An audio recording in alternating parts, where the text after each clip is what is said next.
Salut les gens, c'est Vince de la chaîne Vance et aujourd'hui on se retrouve pour une nouvelle vidéo sur le nouveau chapitre de l'Attaque des Titans, le chapitre 132 qui est sorti en début de mois.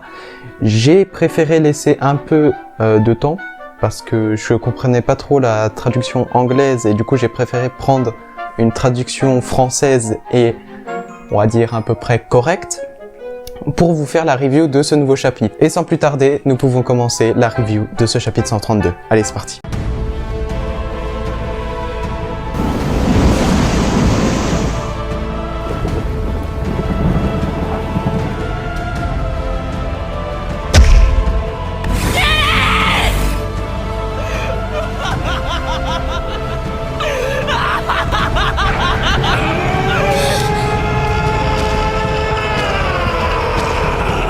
Alors désolé pour les variations de lumière, je sais pas ce qui se passe, si c'est mon téléphone ou les lumières, j'en sais rien du tout, mais bon, c'est comme ça. Donc le chapitre commence par l'Alliance qui arrive dans le port de Dodia, qui appartient au clan Azumabito. Et on remarque tout de suite déjà que les habitants, ils ont été prévenus, parce qu'il n'y a plus aucun bateau, plus personne dans les villes, plus rien. Et du coup, c'est un peu un contraste avec ce qui se passait par exemple dans le dernier chapitre où les gens du Moyen-Orient, eux, ils n'ont pas été du tout prévenus du grand terrassement. Là, ces personnes qui étaient au port d'Odia, eux, ont totalement été prévenus et ont pu fuir vers le sud. Et du coup, on a Hanzi qui commence à prendre la parole et qui dit que l'hydravion doit être prêt avant que les titans colossaux ne franchissent la montagne qui est derrière le port.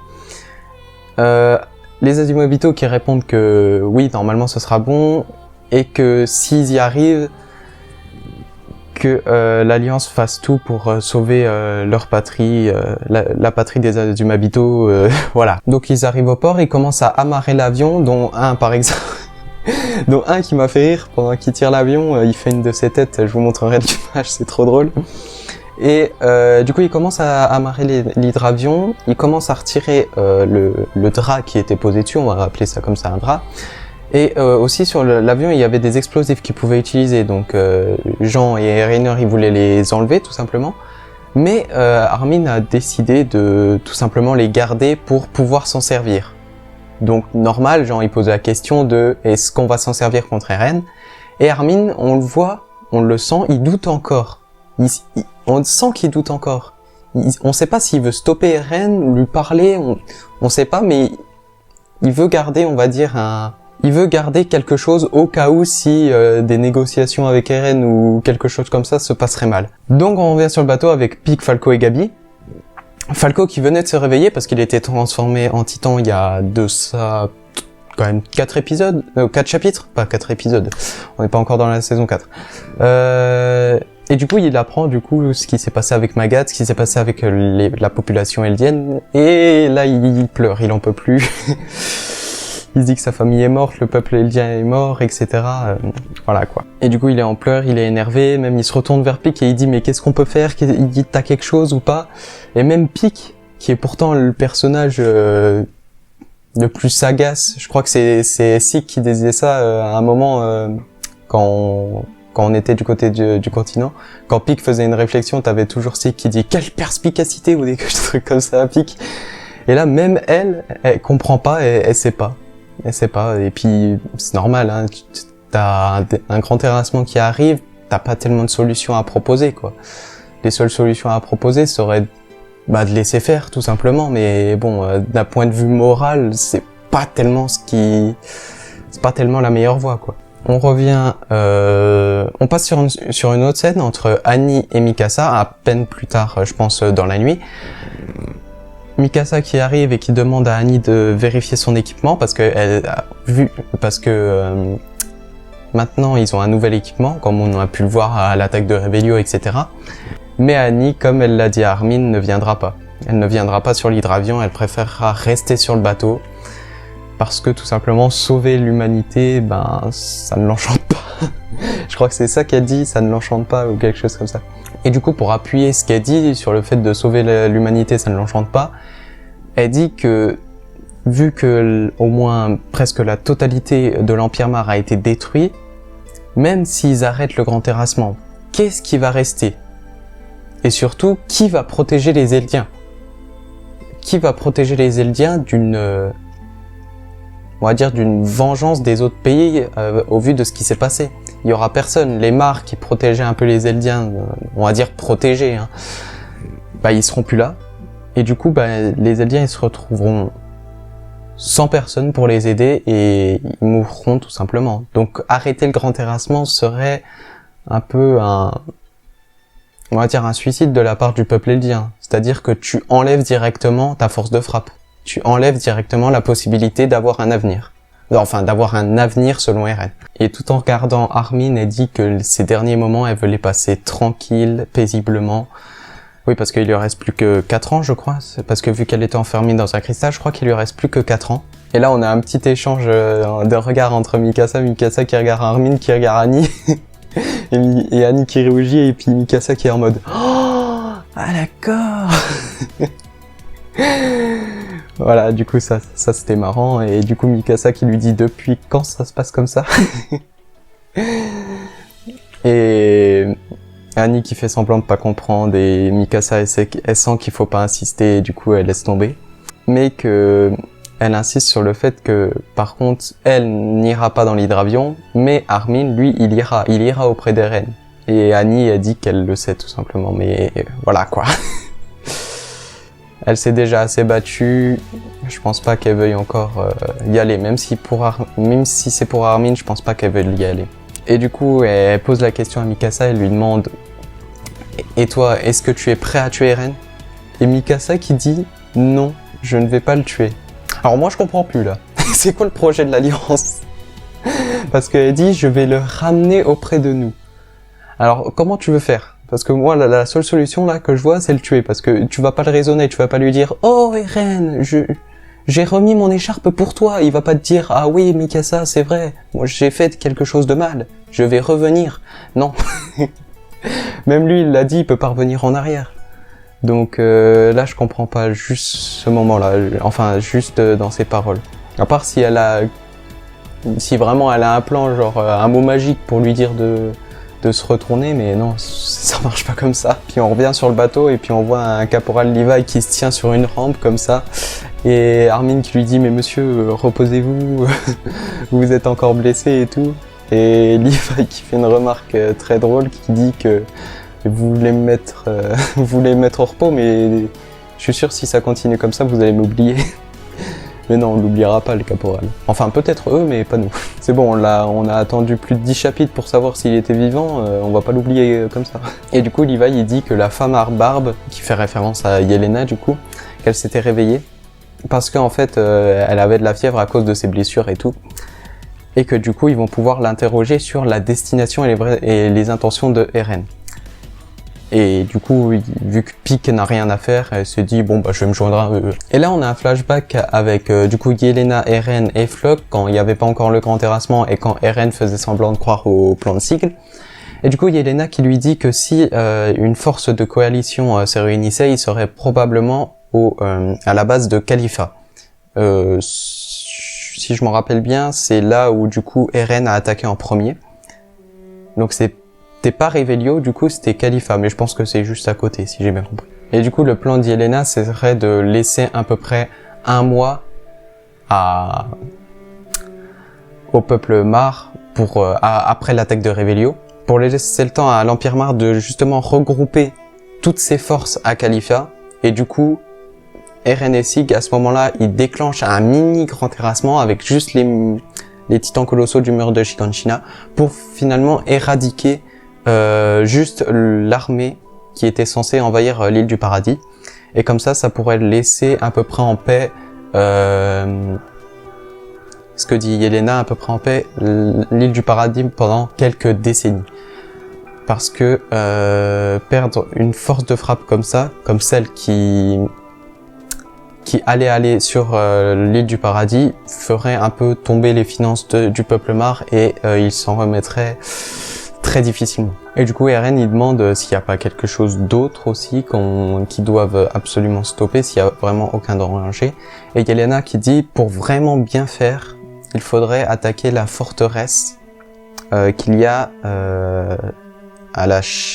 sur la chaîne de montagne au sud de Mar, car il y a un laboratoire aéronautique là-bas qui pourrait vraiment être ennuyeux pour le plan d'Eren. Et du coup on revient au présent où t'as Yelena qui dit que c'est probablement justement la forteresse sa deuxième cible, la forteresse de Slatoa, oui c'est cela. Et Pieck qui dit que s'il existe probablement quelque chose capable d'éradiquer l'originel, ça se trouve probablement dans cette forteresse. Et c'est un peu justement on va dire le seul danger pour Eren, et du coup il faut vraiment qu'il fonce aller détruire cette forteresse. Et le but en gros de Eren, c'est de vraiment anéantir la flotte de mer, on va dire la flotte la flotte navale, puis la flotte aérienne. Comme ça, il aura aucun danger, il pourra marcher sur le continent sans aucun problème. Et Levi qui dit une petite réflexion qui dit t'es bien coopératif pour le coup. Et Yelena qui lui répond, et elle lui répond, je trouve très bien, c'est que bon, pas dans l'idée, mais bon, c'est que en gros, elle dit que elle fait tout ça pour qu'ils admettent que finalement le plan de Sieg, même si Sieg a perdu, que le plan de Sieg était beaucoup plus simple, beaucoup mieux pour le peuple eldien que ce que Eren fait. Et Hanzi, la fameuse Hanzi, qui dit que, force d'admettre, le plan de Sieg, le plan de Sieg était forcément mieux, et que par son impuissance, elle n'a pas pu donner une autre solution à Eren, ce qui fait référence au moment où Eren était en prison, et où Hanzi lui demande si elle va bien, et que Eren lui chope Hanzi par le col et qui lui demande vas-y dis-moi est-ce qu'il y a autre chose à faire. Oui, je vous remettrai une image juste là, mais ça fait référence à ce moment. On revient dans le hangar où il y a Jean, Connie, Reiner qui commencent à prendre les barils d'essence ou de fuel, je sais plus trop. Et du coup à l'extérieur, t'as Azumabito et Pieck qui commencent à parler, et que Pieck demande à Azumabito de bien prendre soin de Gabi et Falco. Et Azumabito qui lui demande si elle veut pas venir dans le bateau justement. Et Pieck qui dit désolé, je ne peux pas. Si je fais ça, c'est pour mes camarades défunts. Un peu comme à peu près tout le monde, quoi. Petite ellipse de, on va dire, quelques heures, et on revient sous une belle journée ensoleillée, où la préparation de l'hydravion est presque finie. Il commence à se mettre en équipement et tout. On a une petite image sur les deux doigts de Levi qui tient ses sabres. Mais bon, vu que Levi, on va dire qu'il tient un peu ses lames, on va dire avec juste deux doigts, il dit qu'il y a aucun problème. On va dire qu'il a une manière de prendre ses lames qui est très différente par rapport aux autres. Et du coup, ça l'a un peu sauvé sur ce coup. Et là, enfin, dernier moment, il fallait que les adieux de Annie arrivent. Et du coup, on a Annie qui commence à parler avec Reiner et Pieck à côté. Reiner qui s'excuse de ce qui s'est passé par le passé. C'est-à-dire le moment où Annie et Bertolt voulaient abandonner et que Reiner leur a dit qu'il fallait quand même accomplir leur mission. Reiner qui s'excuse plusieurs fois, Annie qui dit que oui, j'ai bien voulu te tuer quelques fois. Et ça se finit par un câlin. Un câlin entre ces deux personnages, ces deux amis. Et ça fait du bien de voir ça quand même dans SNK parce que t'as pas beaucoup l'occasion de voir ce genre de moment. Annie qui s'en va, qui dit au revoir de loin à toute l'Alliance, qui dit en particulier au revoir à Armin en le saluant, et Mikasa tout de suite ça va bien Armin. Et puis Armin qui dit que tant qu'elle va bien, tout va bien, donc voilà. On va dire que ça se finit comme ça, la relation entre Armin et Annie. Ça a été de courte durée. Hanzi qui reprend la parole et qui demande s'ils sont toujours de leur côté, c'est-à-dire s'ils veulent continuer à arrêter le grand terrassement. Parce que là, dans cette situation, tu peux totalement arrêter et voilà quoi, c'est totalement normal. Pieck qui dit que les dernières paroles de Magat ont été d'unir nos forces et de faire ce que nous avons à faire. Et là, t'as Hanzi, on retrouve la vieille Hanzi, ça fait du bien parce que sur les derniers chapitres, on l'avait un peu perdu là-dedans. Hanzi qui dit à Pieck, j'aimerais bien chevaucher ton titan. j'arrête, Emmett, mais... Et là, ça s'arrête là. Pig qui dit sûrement pas, ça a pas la tête ou quoi. Et Levi qui dit que son amour pour les titans est à sens unique, comme d'habitude quoi. Et Andy qui commence à parler un peu comme Erwin qui dit est-ce que tu les entends nos défunts camarades, est-ce que tu les vois? Ce qui fera référence à ce qui se passera plus tard dans le chapitre. Et Levi qui lui dit arrête de parler comme ça, je croirais l'entendre. Du coup tout roule bien, Onlankopo qui dit qu'on n'aura plus qu'à mettre le réservoir. Et c'est à ce moment-là que... c'est à ce moment-là qu'on a la révélation que Flock n'était pas mort. Il est pas mort ce petit... Je vais pas l'insulter le pauvre. Il était pas mort, il s'était accroché à la coque. Du coup il entre dans le hangar, il commence à tirer partout. J'ai eu peur que Onlankopo meure. Et heureusement Mikasa qui a toujours ses bons réflexes, qui tire un grappin, qui fonce directement dans le cou de Flock et qui fait stopper ses balles. Seul problème, ça a touché personne au niveau humain, mais ça a touché le réservoir de l'avion. Onlankopo qui panique un petit peu, qui dit on va jamais pouvoir décoller, mais les ingénieurs de Azumabito qui rassurent tout le monde, qui disent ne vous inquiétez pas, on peut reboucher ça. On dit qu'il demande combien de temps, et il dit 1 heure. Et c'est là qu'on commence à avoir les fameux petits dessins, on va dire, qui annoncent ce qui va arriver. On voit la frayeur de tous les personnages qui entendent ce fameux bruit. Reiner qui sort, qui voit cette fameuse grande chose qui est le grand terrassement, qui est enfin arrivé au-dessus de la montagne. Et là, ça rajoute vraiment un gros stress en plus. T'as le réservoir qui est complètement pété et t'as le grand terrassement qui arrive à côté. C'était vraiment le pire timing et Flock il s'est dit, vas-y, c'est le moment. Et les dernières paroles de Flock furent qu'il supplie de ne pas, aux autres de ne pas aller, tout simplement, de ne pas aller à l'encontre des reines et que ce plan est le dernier espoir pour nous les démons, qu'il l'appelle comme ça. Andy qui dit oui, je te comprends totalement. Bon, il est mort, mais bon, là il est officiellement mort, vous inquiétez pas, il va pas revenir de l'hydravion et commencer à tuer des gens. Are you sure about that?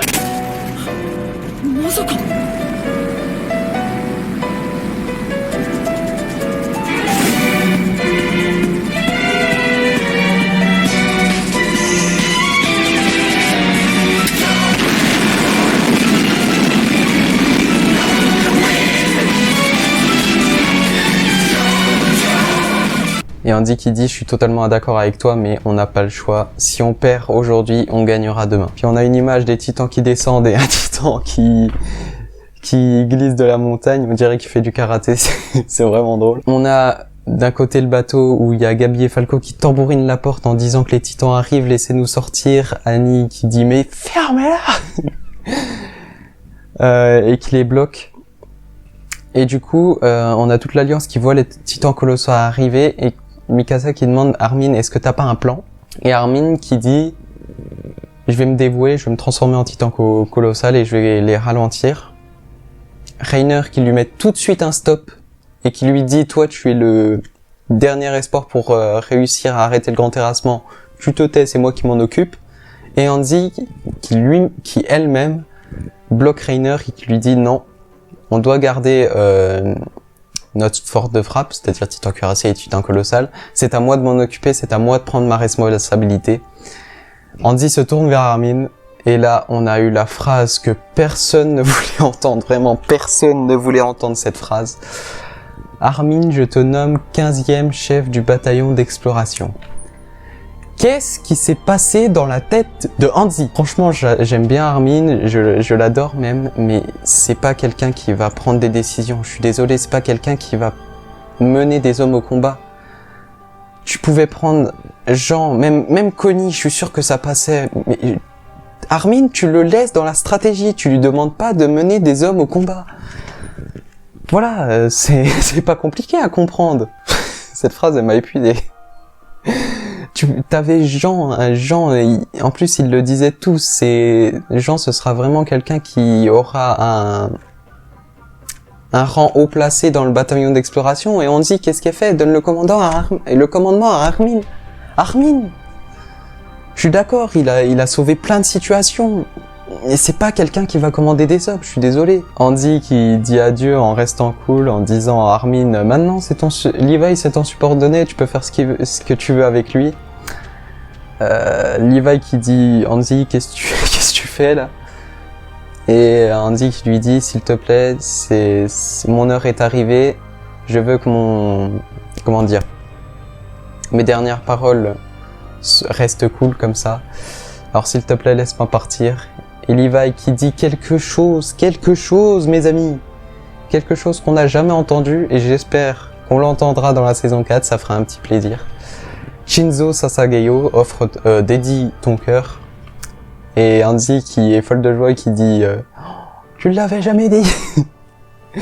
Tu l'avais jamais dit et tout. Andy qui commence à s'envoler de les airs et qui s'approche des titans et qui dit une phrase qui nous restera, décidément les titans sont vraiment cool. C'est là que dans ces derniers moments on retrouve la Andy qu'on a toujours adorée au début et ça fait du bien franchement. On l'avait perdu un peu dans les chapitres précédents et là ça fait vraiment du bien de la voir comme ça. Andy qui réussit à abattre un titan avec une Thunder Spears, qui abat un deuxième titan directement avec sa deuxième. Tous les autres qui commencent à mettre de l'essence dans l'hydravion parce que les brèches ont été colmatées. Andy qui commence à avoir des brûlures et tout, qui se demande qu'est-ce qu'ils font et Andy qui commence à trancher les nuques des titans colossaux. Au total, je crois qu'elle en a tué 4 ou 5, je sais plus trop. Le bateau qui réussit à sortir, l'hydravion qui réussit à sortir de justesse. Et là, on voit Andy totalement brûlé, qui commence à être brûlé de partout. Qui a réussi à tuer 5 titans colossaux, mais qui perd la vie. Et oui, Andy est morte. Pas elle, franchement, pas elle. Enfin, on la retrouve dans tout ce qu'on aime chez elle, et il faut qu'elle meure tout de suite. Bon, c'était prévisible, je pense que c'était le prochain personnage qui devait mourir. C'était soit elle, soit Reiner, mais bon, Reiner, on sait très bien que lui, il mourra jamais. Mais voilà, quoi. Andy, voilà. Je sais pas quoi dire, Andy. L'hydravion qui décolle, Levi qui dit à plus tard, Andy veille sur nous. Et là, on a une image du sol avec les pieds des titans colossaux et je veux pas savoir ce que c'est, je veux pas savoir si Andy a été pétiné, rien, je n'écoute rien. Je ne veux pas savoir. Parce que déjà, l'image dans le dernier chapitre, ça m'a assez traumatisé. Si on met Andy là-dessous, stop, c'est bon. Et là, on a Andy qui se réveille, donc on se demande pourquoi. Et on la voit entourée de tous ses anciens camarades. Erwin, Moblit aussi, son ancien compagnon, Sacha de loin, Case aussi. Et je pense que c'est une hallucination qu'elle a eue avant sa mort. Ou la réalité, mais ça c'est vraiment, je pense pas du tout que ce soit la réalité. Je pense juste que c'est vraiment un dernier moment qu'on a avec Andy. Erwin qui dit qu'elle a bien fait son travail, qu'elle peut maintenant reposer en paix. Moblit qui l'aide à se relever et Andy qui dit ça a été dur de s'occuper du petit Eren. Et Erwin qui dit on va écouter ton histoire. Et le chapitre se termine par la phrase tout pour ses camarades. Voilà comment cette review se finit. J'ai vraiment aimé ce chapitre. La hype est toujours présente chaque mois. Ce chapitre a été vraiment une grande avancée par rapport à celui d'avant. On a vraiment eu, on va dire, une journée entière dans un seul chapitre. On a eu des joies, des pleurs, comme d'habitude dans l'attaque des titans, et ça a été un très bon chapitre, on va dire ça comme ça. Bon et bien voilà, c'est tout pour moi. Cette vidéo normalement sort le dimanche à 18h, si j'ai bien tout fait à l'avance. Comme d'habitude, il y aura sur cette chaîne des vidéos chaque semaine, tous les dimanches à 18h, à part si vraiment j'ai un gros empêchement ou un devoir que je dois vraiment rendre. N'hésitez pas à rejoindre notre Discord qui sera en lien dans la description. Moi je vous laisse sur cette fin, je vous dis à la prochaine pour une nouvelle vidéo et au mois prochain pour une nouvelle review. Ciao!